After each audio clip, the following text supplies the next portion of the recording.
Hey guys, Arm&Gun here, talking about my last Valmet. This is the creme de la creme in my collection of Valmets. This is a rather unique model number. It is still just an M78. It's a 308. This guy here. The M78s again came in 762 by 39, 223, and 308.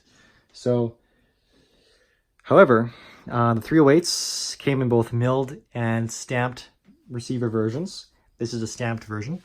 And Odin International. Now this is the rumor I heard, because this is a unique variation. This is a sub-model of the M78s.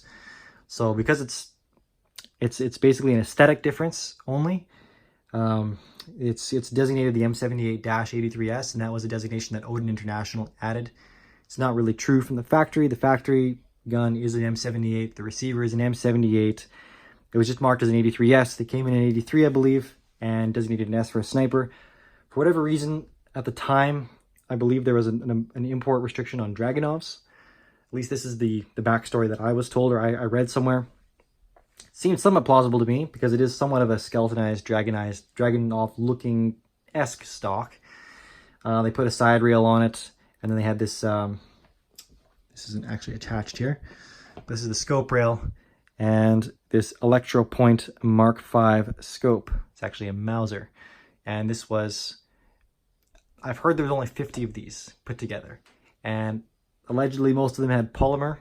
A friend of mine that worked in the importing business from the United States to Canada, he personally imported, I think, something like 5 of these. He brought lots of Valmets into Canada because, again, Valmets being these two models anyways, the M78s, the M88s being the only two models that are now restricted in Canada, whereas all the other ones are completely banned unless you had a grandfather license from 25 years ago, which I was in barely out of diapers at that point, so I definitely didn't fall into that crowd. This is a fantastic option for those people. These are still a non-restricted rifle, with a long enough barrel, 20.4 inches. Not that this is an everyday shooter. I keep this, this only comes out maybe once a year. This particular one, again, sorry, getting a bit sidetracked here. My friend had told me that of the half dozen or so of this model that he imported into Canada, he'd never seen a woodstocked one. I'd somehow heard about this model. I think he told me about it. I went out looking. I'd seen a woodstocked version, and I knew that was the one for me. I just preferred the look of wood over polymer on this gun. And I found a friend in the States that thought he had seen one at a gun show. Turns out when he went to the gun show the following year, he did in fact see it again, rang me up, let me know about it, and I said, heck yes, I want that thing. So he picked it up for me, and then I imported it through Arm&Gun, which offers a brokerage service when you want to import guns from Canada to the United States, or vice versa. Obviously, lots of restrictions will apply. There's a lot of paperwork to do, which is why they handle it. And for a relatively reasonable price, you can get a unique gun like this added to your collection, whether you're one side of the board or the other. So in this case, Odin International put together this unique package to resemble, I believe, a Dragunov. It consisted of this custom stock with a combination pistol grip, basically a thumbhole stock, and a side-mounted rail, and then again that this scope. Now you can see where they marked the receiver. It's the M78. All they did was re-engrave -83S on there. Actually, they engraved this whole section, M78-83S, purely cosmetic. You can see the factory markings for the gun are right there. M78, 762 by 51 NATO, made in Finland. So this was an aftermarket. Essentially, this was like sending a rifle to a custom, some kind of customizer with some special tune, and them getting that done for you. That's basically what it equated to, from my understanding. Everything else on the gun is the same, though that marking and these couple features make it worth quite a bit more. Again, I've heard there was only something like 50 of these ever done, and most of them from whatever anecdotal accounts that I've heard of have been polymer stocks. If you look at, there's an old video. I always get the name of it wrong. I want to call it Commando.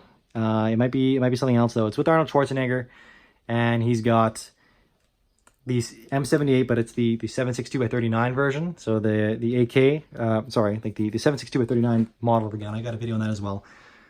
with the polymer version of the stock, with the polymer stock on it, and it's slung over his shoulder. And that was on the cover of that movie, and it looked pretty cool. They didn't actually make any 7.62x39 guns. They would have taken the stock off of a 308 to do that, but nonetheless, it's pretty cool. This Electropoint scope. I'm not sure if it was just something readily available at the time or what the deal was, but 4x40, and it does have a red dot illuminated reticle. Obviously that doesn't work at this time. I would need some kind of batteries for it, but I thought that was kind of a unique feature. The rail is proprietary. It does look like it would fit with a Picatinny interface. I'd have to see. It'd be cool to put some other optics on there. And then it simply just dovetails on, and then these little bolts thread right into there, lock it in. The M78s in the 308 featured a carry handle, which is this guy here, much like an FAL. The sight system is the same. It's just a sliding thing, adjustable from 1 to 500 meters. It had some white posts in the back, or white dots in the back, and the front had a folding night sight with tritium insert, and then just a front black block as well. The takedown, everything on these guys was exactly the same. Again, your typical M78 flash hider and front sight, bayonet lug on the flash hider, bipod, and that's really it. Again, these were only on the stamped guns. The milled receivers have a bit of a slant back here. This stock would not fit on a milled receiver gun. You would need a stamped gun for this. And this is an aftermarket magazine. It would have been a 30 rounder, pin to 5 in Canada. This would have been a factory Valmet mag, nice blued mag, really high quality. And that's a 20 rounder, pin to 5. Just a overall really attractive looking gun. Again, super happy. This was the one real gun in my collection that I knew about for a long time, and was just kind of the needle in a haystack experience of finding it, and got really lucky. And I'm just, I don't know, it's a cool story, and I really appreciate having it. So to me, this is my most valuable Valmet, even though the 7.62x39 models, which are also very low quantity, those would also be worth the same range, possibly even more. But to me, this is probably the most valuable. I really do appreciate this firearm. I guess that's probably it for me for now. Thanks very much. Stay tuned for more videos. I got some FMA stuff coming up next, some Swiss SIG 553 Commando, and some more HK stuff. Thanks guys, bye for now.